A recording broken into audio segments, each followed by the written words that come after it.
Judita Klič.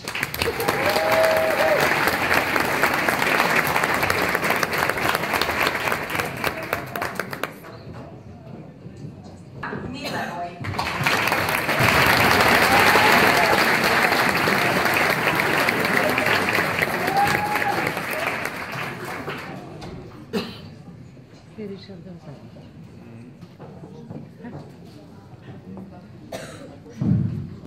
Tena Pavlić.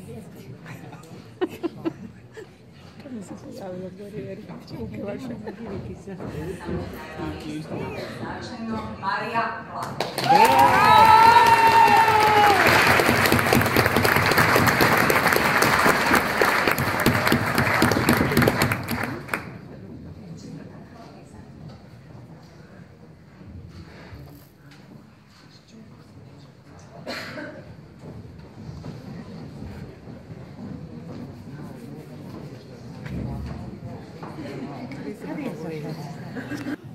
Laude, s velikom pohvalom magna cum laude i s pohvalom cum laude. U 15. generaciji sveučilišnih magistra primarnog obrazovanja imamo 3 studentice s posebnim pohvalama. Po pročitanim imenima molim magistre da ustanu kako bismo njihov izniman uspjeh popratili pjesmom. Magistra primarnog obrazovanja s najvećom pohvalom summa cum laude Marija Vlahović.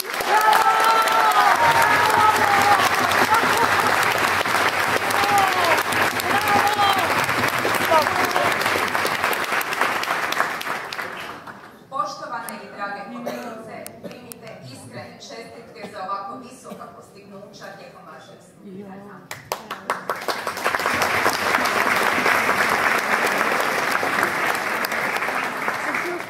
Na Učiteljskom fakultetu u Rijeci dodjeljuje se i dekanova nagrada, koju će za iznimno postignuće tijekom studija dekanica uručiti studentici Mariji Vlahović.